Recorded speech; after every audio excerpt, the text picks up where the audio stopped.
어떻게 옆에 성도님하고 인사하실 때 보니까 주 안에서 기쁘십니까? 라고 인사하니까 어떻게 기뻐 보이시나요? 아니면은 다시 위로해 드려야 될 것 같은가요? 기쁨이라는 거는 참 겉으로 탁 티가 확 나기도 하는데요. 우리가 또 약간 거짓 기쁨이라 그래서 기쁨은 또 우리가 겉으로는 표현하기는 좋은데 이게 속까지 기쁜가, 또 기쁨이 뭐라고 정의를 내려봐라 라고 했을 때는 좀 약간 무섭기도 합니다. 제가 아까 말했듯이 아픔만큼 하나님 기쁨의 날 주시네 라고 말한 그 말씀 자체가요, 이 기쁨을 안다는 거는 그만큼 내가 아픔을 안다는 거고 그만큼 내가 고난을 안다는 거잖아요. 그러니까 이게 참 무서운 말이죠. 우리가 그 아기를 어머님들이 갖는데도 그 왜 결혼하자마자 바로 아기를 갖는 우리 이제 어머님들 보시면 참 신혼부부 신혼생활도 없이 아기를 먼저 갖다 이렇게 표현을 하시는데 5년 만에 6년 만에 아기를 갖잖아요. 그럼 벌써 전달하시는 표정이 달라요. 아기 가졌어요. 이게 벌써 달라요. 이게 그냥 똑같은 자녀를 갖는데도 이게 그만큼 내가 얼마나 고생했고 내가 얼마나 힘들었고 그게 그냥 거기서 묻어나더라고요. 묻어 나와요. 그냥 묻어 나와요. 그러니까 우리가 그 기쁘다라는 것 자체를 아는 것이 그 기쁘다라는 표현 속에 그 전에 내가 얼만큼 힘들었는지, 내가 그 전에 얼만큼 내가 이것이 기쁜 줄 아는 자가 되었는지가 그만큼 내가 성숙하고 성장한 사람인지를 나타내기도 합니다. 그래도 어쨌든 우리가 하나님 안에서 기뻐하며 살아가야 하고, 그리고 웃는 얼굴에 침 못 뱉는다 그랬다고, 그죠? 우리가 웃으면서 살아가라고 하잖아요. 그러니 다시 한번 자 스마일 하면서 옆에 보면서 그래도 기쁩니다. 우리 한번 인사할까요? 그래도 기쁩니다. 그래도 기쁩니다. 네, 참 이게 쉽지 않죠. 그래도 기쁩니다. 네, 그래도 기쁩니다. 제가 이제 목사님 딸로 태어나서 부목사님 딸로 20년을 살았어요. 부목사님 딸로 초등학교 4학년 때부터 부목사님 딸로 거의 이제 24살까지 부목사님 딸로 살다 보니까 어쨌든 교회에서는 저를 만나면 지혜야 라고 부르다기보다는 아이고 유목사님 딸이네 이렇게 부르는 분들이 더 많으셨어요. 유목사님 둘째 딸이구나, 유목사님 딸이구나, 아이고 네가 유목사님 딸이구나. 그리고 그분들 앞에서 그냥 뭐 안녕하세요 이렇게 인사한다기보다는 네, 이게 그냥 습관이 돼가지고, 여러분 제가 그냥 이렇게 가면으로 산다 그러잖아요. 가면 속에 네, 예, 이게 그냥 습관이 돼서 얼마나 그냥 웃는 게 자체가 습관이 된지 몰라요. 근데 이렇게 이렇게 웃는 것 자체가 습관이 되다 보니까 하나님이 주시지 않았던 눈웃음도 생기고 참 감사하죠. 네, 감사합니다. 그런데 이 웃는 것만큼 또 내 안에서 기쁨도 있어야 되는데 웃는 것만큼 기쁨이 존재하느냐, 또 그거는 또 그렇지 않더라는 거예요.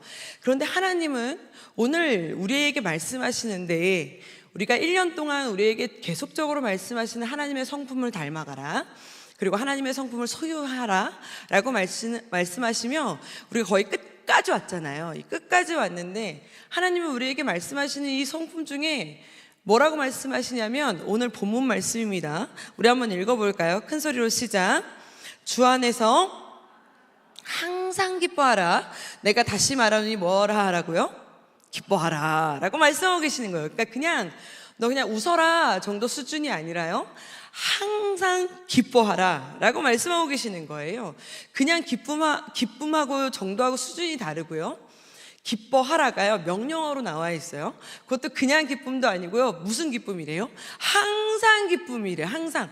어떻게 사람이 항상 기뻐합니까? 제가 너무 웃어가지고 집에서는 안 웃어요. 이거 웃는 것도 사람이 한계가 있지요, 그죠? 밖에서 웃었으면 됐지 엄마한테까지 웃어줘야 되냐고요, 막 이랬어요 제가 어렸을 때는. 그러니까 이게 웃는 것도 한계라는 게 있잖아요.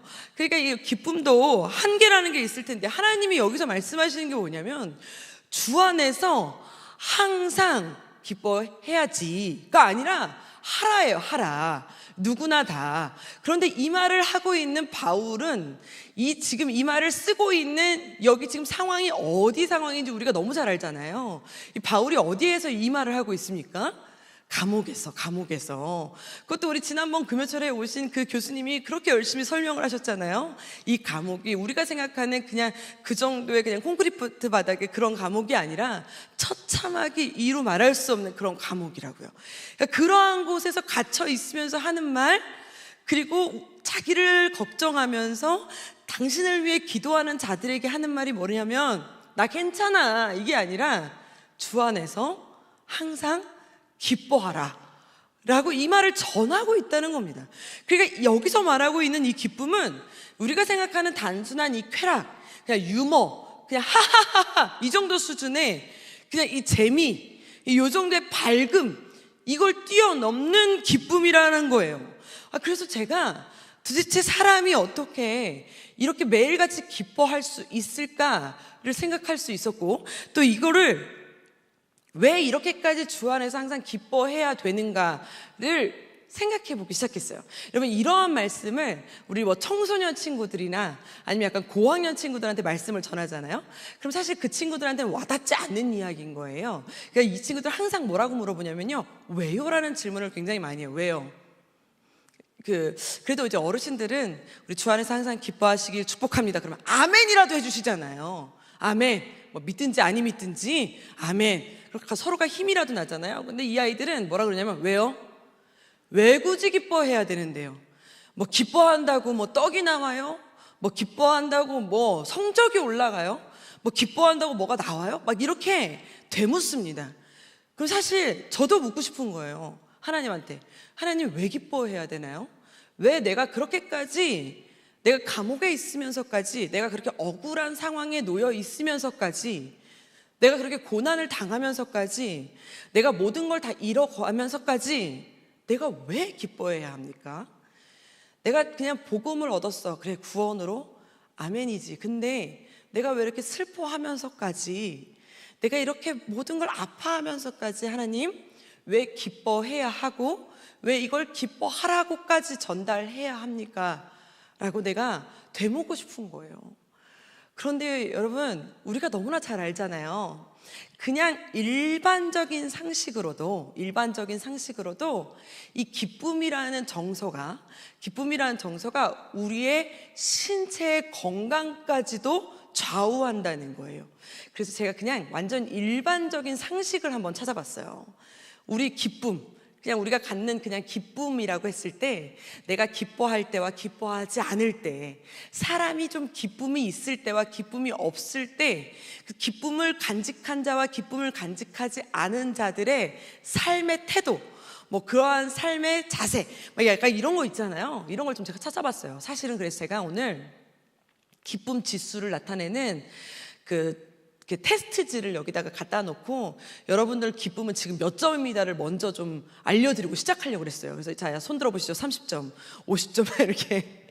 100점은 설교 안 듣고 집에 가셔도 된다, 막 약간 이런 거 있잖아요. 그렇게 하고 싶었는데 차마 시험 드실까봐 나중에 집에 가셔서 해보시고, 기쁨의 그 감정 지수가 있다는 거예요. 그래서 기쁨이 그러면 사람한테 미치는 영향이 어느 정도일까 봤더니 이게 어마어마하게 미친다는 거예요. 이 기쁨이라는 것도 별거 아닌 것 같은데, 내가 그냥 억지로 웃고, 억지로 웃어주고, 억지로 웃는 이야기를 하고, 억지로 밝은 생각을 하고, 억지로 밝은 이야기를 계속 하잖아요. 그럼 내 안에서 이 기쁨의 감정이 올라오는데, 이 기쁨의 감정이 올라오는 사람과 계속적인 기쁨의 감정이 올라오지 않는 사람은 뭐부터 달라지냐면, 먹는 것부터 달라진대요. 먹는 것부터. 똑같은 소고기를 먹어도 기쁨으로 먹는 사람은 이게 영양으로 가고, 소고기를 먹어도 짜증내면서 먹는 사람은 독이 된다는 거예요. 그러니까 여러분, 우리가 맛있는 거를 비싼 돈 주고 먹고 뭐 싼 거를 뭐 먹느냐, 이게 중요한 게 아니라 내가 어떠한 마음으로 먹느냐가 중요하다는 거예요.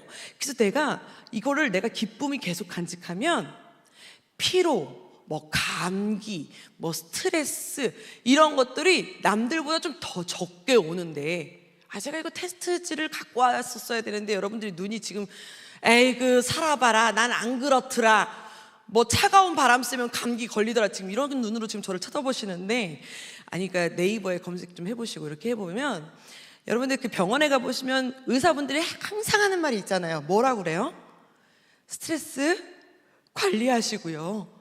예, 좋은 생각 하시고요. 매 하는 말 있잖아요. 제가 아프고요. 혈액순환이 잘 안 되고요. 하면 뭐라 그래요? 예, 좋은 생각 하시고요. 운동하시고요. 좋은 산소 마시고요. 이러한 얘기 하잖아요. 우리가 기쁨을 유지해야 되는 것 자체가요. 사람이 기쁨의 생각을 하고 기쁨을 유지하면 그만큼 활력도 올라가지만 생각도 올라가고 그만큼 건강도 유지되지만 정서도 올라간다는 거예요. 그러니까 하나님이 만드신 우리의 신체고 하나님이 만드신 우리의 정서고 하나님이 만드신 우리 인간인데 오죽하겠습니까? 그러니 하나님이 우리를 너무나 잘 아시니까 하나님이 도대체 우리가 살아가야 되는 힘이 어디서 나와야 되는지 너무나 잘 아시는 하나님께서 우리에게 뭐라고 하시는 거예요? 항상 기뻐하라.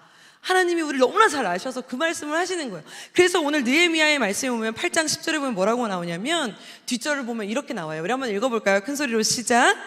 여호와로 인하여 기뻐하는 것이 할렐루야 아멘. 하나님으로 인하여 기뻐만 해도 나에게 뭐가 된대요? 힘이 된대요. 힘이 된대요. 내가 생각하는 힘, 걸어가는 힘, 살아가는 힘, 말하는 힘, 어떠한 모든 힘이 어떠한 것이 되느냐? 하나님으로 인하여 기뻐하기만 해도 뭐가 된다는 거예요? 힘이 된다는 겁니다. 그래서 하나님이 나에게 말씀하시는 거예요. 주 안에서 항상 기뻐하라. 오늘 하시는 말이 바울도 말하는 거예요. 알지.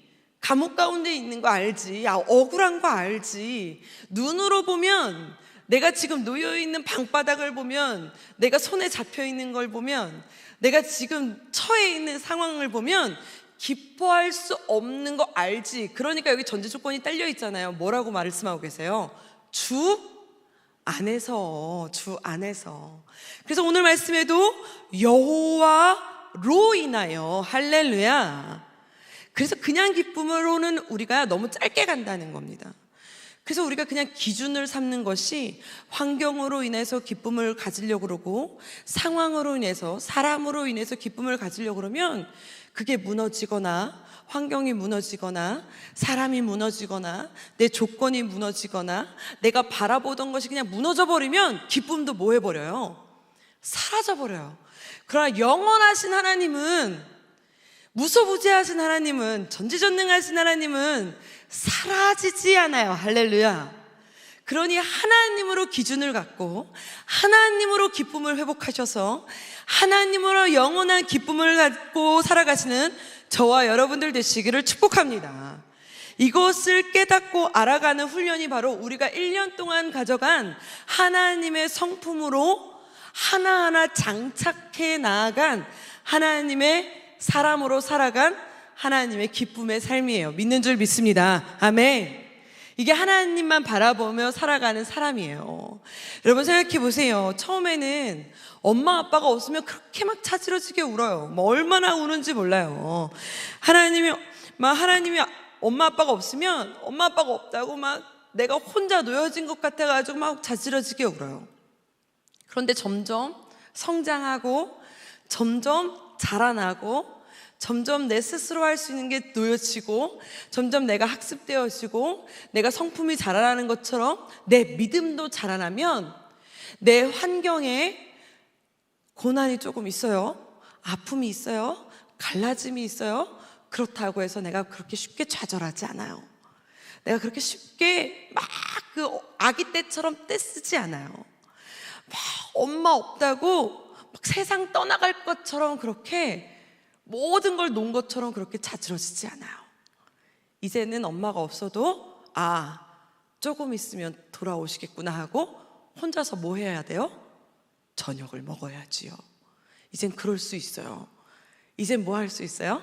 한 달도 혼자 살 수 있어요. 1년도 혼자 살 수 있어요. 좀 슬픈 이야기지만 이제는 할 수 있어요. 이게 자라났다는 뜻이에요.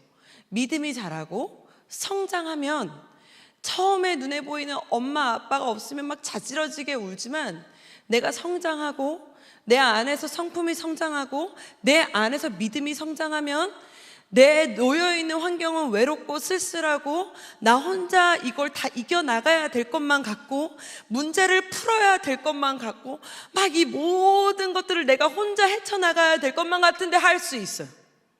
할 수 있어요. 오늘 아침에 이제 저 조카가 한 명밖에 없어요. 이제 2명 되지만 한 명밖에 없어요. 그러니 얼마나 물고 빨고 아주 난리가 났겠어요. 한 명밖에 없으니까. 이 아이가 자라나는 환경을 다 지켜봤을 거 아니에요. 처음에 막 걷는 것도 봤지요. 처음에 혼자 유치원 갈 때는요, 정말 세상에 낙엽과 같이 떠내려가는 것 같아가지고 유치원을 따라갈 뻔했어요. 진짜 불쌍해가지고.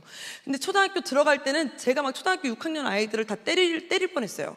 너무 조그만 애가 그 큰 언니들 사이에서 가는 게 너무 불쌍해 보이는 거예요. 그 정도로 나는 어떻게 저렇게 학교를 다녔지? 이러한 모습으로 다녔거든요. 근데 얘가 이제 중학교 2학년이 됐어요. 인스타에 이렇게 뭐가 올라왔어요. 시험 기간이래요. 수학 몇 점 맞았다고 올렸어, 지가. 국어 몇 점 맞았다고 올렸어, 이거를 사진을 찍어가지고. 어머, 얘가 벌써 이럴 나이가 된 거예요. 그러면서 망쳤다고 올렸어요. 그러면서 다음 시험은 잘 봐야 되겠다고 올린 거예요. 혼자서 밥도 못 얻어 먹던 애가, 이제 제가 좀 약간 떨어져 사니까 얘가 이제 이렇게 중학생 된 게 이제 실감이 안 나잖아요. 그래서 오늘 아침에 이 인스타 이걸 보고서는 제가 편의점 상품권을 보내줬어요. 맛있는 거라도 사 먹으면서 하라고. 소율아, 물론 고맙다는 문자조차 안 와요. 옛날 뭐 이런 애지만 이렇게 컸어요. 이게 애잖아요. 애들이 크잖아요. 이렇게 스스로 학교를 이제 혼자서 가요. 혼자서 시험을 봐요. 그리고 혼자서 막 이거를 다 이겨내요. 옛날에는 지가 친구랑 게임만 져도 막 자지러지게 울고요. 엄마랑 이제 다시는 학교 안 가겠다 그랬어요. 한 번 지면은 세상이 끝나는 줄 알았단 말이에요. 그런데 자기가 시험 문제를 푼 게 자기가 공부한 만큼 못 풀었다고 다음 시험 준비를 해야겠다면서 이겨내는 모습을 보니까 되게 대견하더라고요. 너무 대견한 거예요. 물론 점수는 공개하지 않겠습니다. 너무 대견한 거예요. 이게 아이들이 크는 거죠. 우리도 우리 안에서 믿음이 그렇게 자라나요. 우리 안에서 이렇게 믿음이 자라나면 환경에 의해서, 상황에 의해서 그렇게 일희일비하지 않습니다. 처음에는 막 하나님 계시냐고, 막 내 삶에 하나님 계시는 거 맞냐고, 우리의 사역 가운데 막 이렇게 막 큰 소리를 외치잖아요. 그런데 점점 우리가 이 신앙의 연수가 차이고 점점 우리가 이렇게 지나다 보면 고난을 만나고 아픔을 만나면 하나님 뜻이 있겠지 하고 또 그래도 기쁩니다 하고 기쁨을 회복하는 힘이 내 안에 생겨나는 줄 믿으시길 축복합니다. 그래서 다른 사람들이 봤을 땐 이해를 못하는 거예요. 너 지금 그 상황에 웃음이 나와? 너 지금 그 환경에 그렇게 담대함이 생겨? 너 지금 그렇게 그러한 상황 가운데도 교회 갈 힘이 생겨? 라고 막 얘기하잖아요, 사람들이. 그런데 우리가 그러한 상황에서도 어깨를 조금 높일 수 있고, 그래도 내가 다시 한번 일어날 수 있고, 그럼에도 찬양할 수 있고, 그럼에도 내가 당당할 수 있는 힘이 생기잖아요. 그걸 우리는 뭐라고 부르냐면 그걸 우리가 카리스마라고 부릅니다. 너 은사자다, 그렇게 불러요. 그래서 너는 믿음의 은사자구나. 너 그래서 그렇게 기도로 나아가는구나. 너는 그래서 남들보다 뛰어난 예배자구나, 이렇게 불러요. 그래서 우리가 겉으로 아픔이 있어도, 상황적으로 환경이 있어도 겉으로 봤을 때 무엇인가 모르는 이 빛이 나는 자들이 있어요. 그래서 주 안에서 항상 기뻐하라 라고 바울이 말하면서 그 다음 바로 나오는 말씀이 보면은 기가 막힙니다. 우리 한번 5절 말씀 한번 읽어볼까요? 큰 소리로 시작. 너희 관용을 알게 하라. 주께서 가까우시니라. 너무 재밌지 않습니까? 주 안에서 항상 기뻐하라.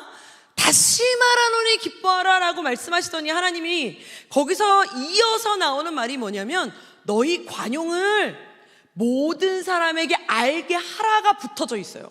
이게 무슨 말이에요? 내가 회복했거든요. 나는 이길 수 있는 힘이 생겼거든요. 남들처럼 막 그렇게 막 자지러지게 울지 않아요. 이제는 막 그렇게 이제 모든 이 막 홍해 앞에 섰다고 해서 내가 막 그렇게 막 애기처럼 이제는 막 하나님은 어디 계십니까? 이렇게 소리 지르지 않아요. 이제는 담담하게 받아들일 수 있어요. 덤덤해질 수 있어요. 당당해질 수 있어요. 무엇인가 모르게 그래도 괜찮아. 이게 있어요. 모르겠어요. 그런 모습이 있어요. 그걸 뭐라고 표현하냐면 오늘 이렇게 표현해요. 관용이다 라는 표현으로 말씀하고 계세요.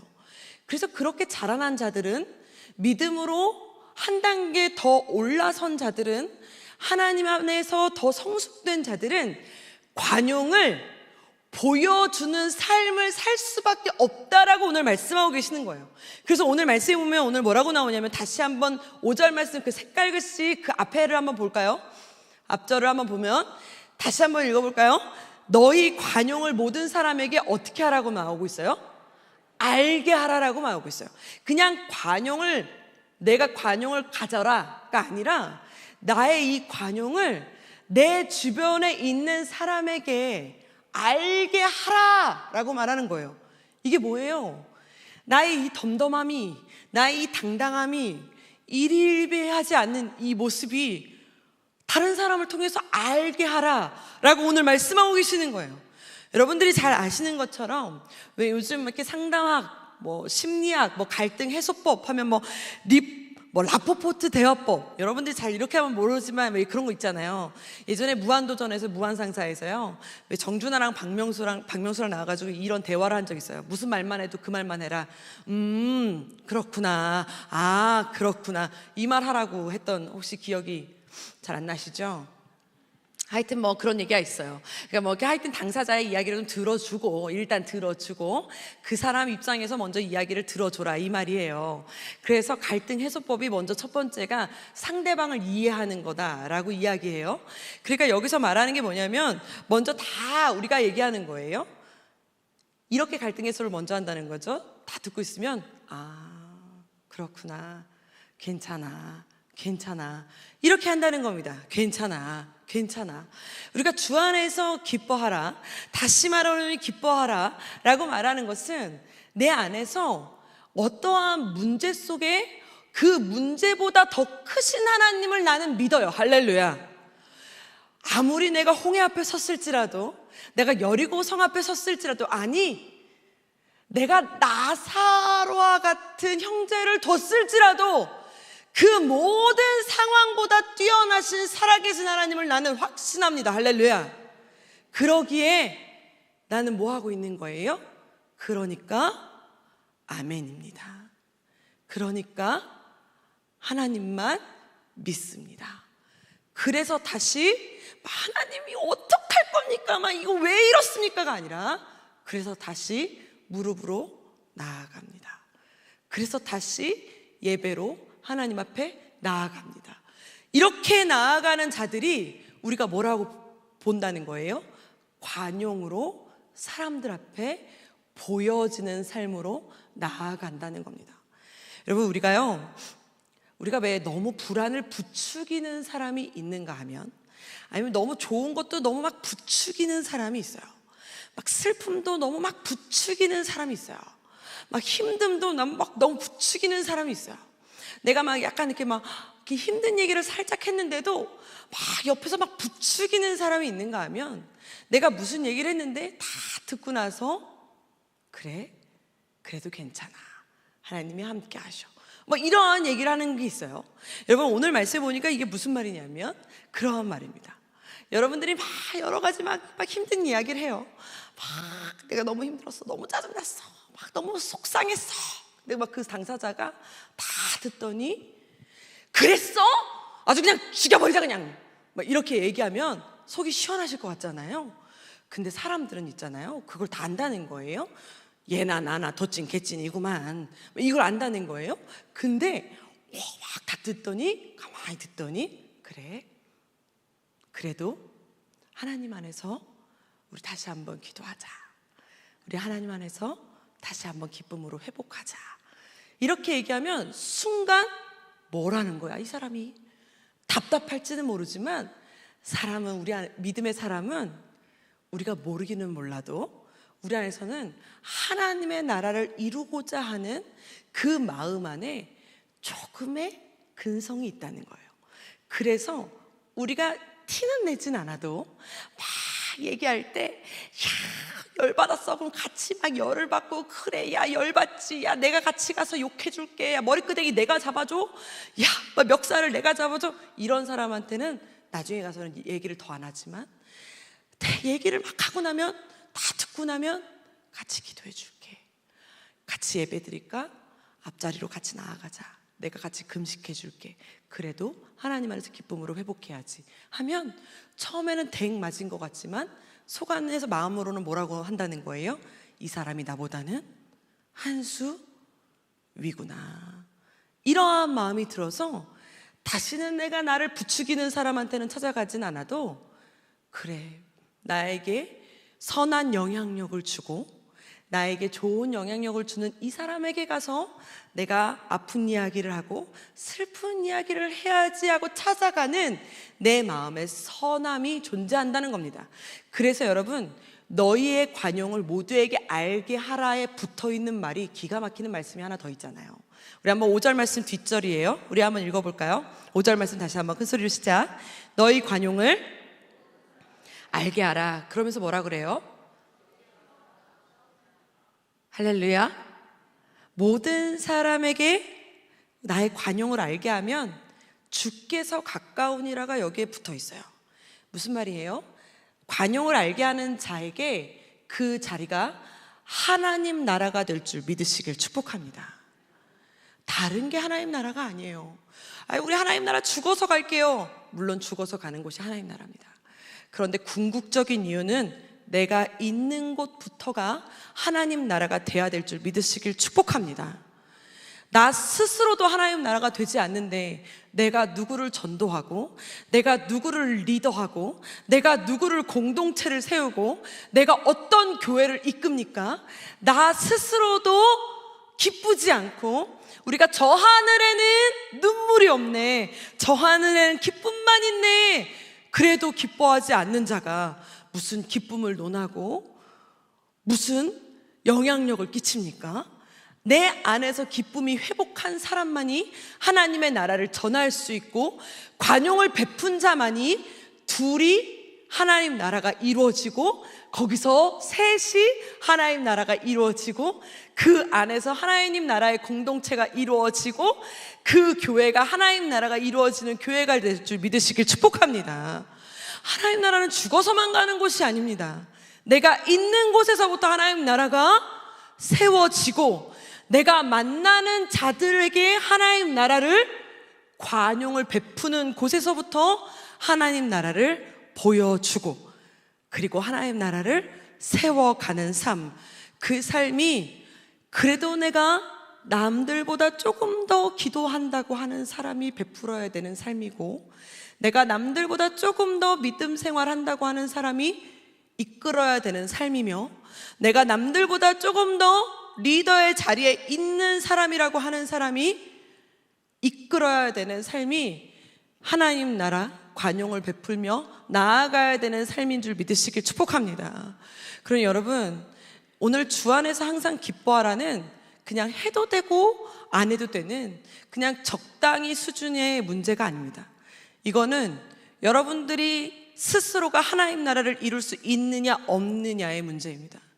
여러분들 마음 가운데 하나님 나라가 없으면 여러분들이 만나는 그 모든 사람은 다 머리끄댕이를 잡는 사람들이 될 겁니다. 그래, 그냥 다 죽여버리자 그냥. 그러면 속은 후련할지 몰라요. 그 순간은 서로 대화 속에는 속은 후련할지 모르지만 집에 가서 다시 한번 생각해 보십시오. 오늘의 이 대화 가운데 하나님은 뭐하고 계셨을까? 여러분, 대화 가운데 마지막 결론이 기도하자, 예배하자, 그러니 우리 하나님의 나라로 했으면, 물론 내 앞에서 이 얘기를 듣는 사람은 나를 굉장히 이상하게 쳐다보고 집에 갔을 수 있고, 이 사람이 다시는 나랑 안 논다는 표정으로 갔을 수 있어요. 걱정하지 마세요. 다시 그 사람이 여러분을 찾게 될 줄 믿으시길 축복합니다. 여러분, 악은 악으로 갚는 게 아니라 선으로 이길 수밖에 없어요. 멀리 보시고 오늘 우리가 내가 먼저 주 안에서 항상 기뻐함으로 기쁨을 회복하시는 하나님 나라가 되어지고, 이 기쁨이 내 얼굴에서, 내 말투에서, 내 삶의 기준에서, 내 인생의 한 걸음 한 걸음에서 관용으로 나올 때 내가 있는 곳에서 먼저 작은 하나님의 나라가 세워져 나가게 될 줄 믿으시길 축복합니다. 우리 함께 두 손을 가슴에 얹고 우리 함께 다시 한번 회복하기를 원합니다. 하나님, 우리 안에 억울함, 분노 왜 없겠습니까? 슬픔 없는 사람 없습니다. 이 세상에 그런 거 없는 사람 없다 그랬어요. 그러나 그것을 이제는 다시 하나님 안에서 기쁨으로 회복하여 내가 먼저 그들에게 조금의 더 앞에 서서 관용을 베풀 수 있는 내가 되게 해달라고, 조금으로라도 조금 더 앞으로 나아가서 관용으로 하나님 나라를 전할 수 있는 내가 되게 해달라고. 하나님, 내가 먼저 기쁨을 회복할 수 있는 나로 나아갈 수 있는 내가 되게 해달라고 우리 함께 찬양하며 하나님 앞에 나아가길 원합니다. 우리 하나님 앞에 나아갈까요? 아무런 자격도 없는 나를 위해, 아무런 자격도 없는 나를 위해, 아무런 소망도 없는 나를 위해 사랑한다 말하시네. 이 낮은 날 위해, 아무런 자격도 없는 나를 위해, 아무런 자격도 없는 나를 위해, 아무런 소망도 없는 나를 위해 사랑한다 말하시네. 이 낮은 날 위해 이 기쁨으로 나아갑시다. 이제 나는 옛사람 아니요, 사망에서 건지신 주의 자녀이니, 그 한없는 주의 사랑 안에 기쁨으로 걸어가겠네. 이제 나는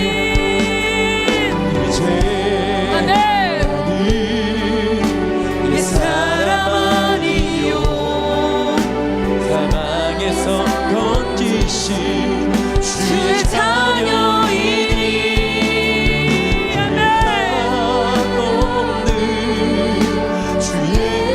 하나님, 우리 마음 가운데 기쁨이 먼저 회복되게 하옵소서.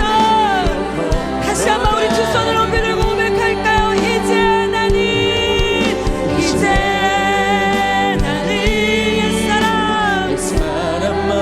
아멘. 사망에서 건지신 주의 자녀이니, 그 한없는 주의 사랑 안에 기쁨으로 걸어가겠네. 이제 나는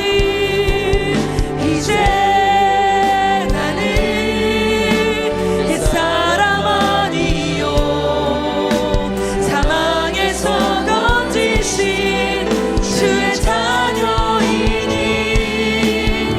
그 한없는 주의 사랑 하나님, 우리에게 기도합니다. 하나님, 내 안에 있는 이 하나님의 기쁨으로 하나님, 내가 관용을 베푸며 살아가는 내가 되게 하여 주셔서, 내가 만나는 자들마다, 내가 처해 있는 공동체마다, 내가 속해 있는 곳마다, 나의 가정에, 내가 있는 곳에 하나님의 나라가 세워지게 하여 주시옵소서.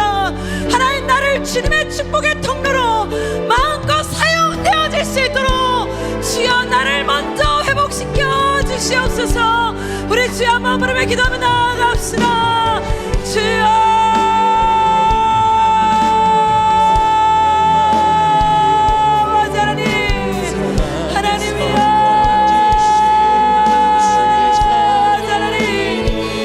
기뻐하지 못했습니까?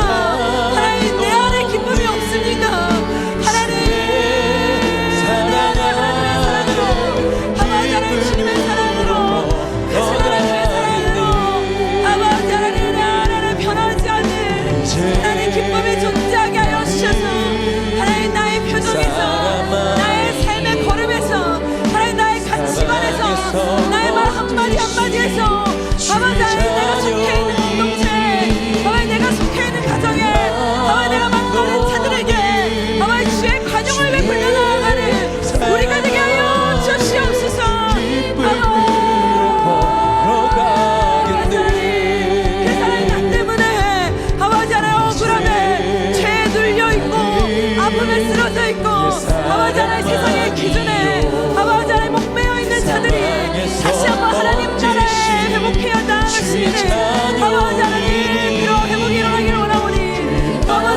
위해서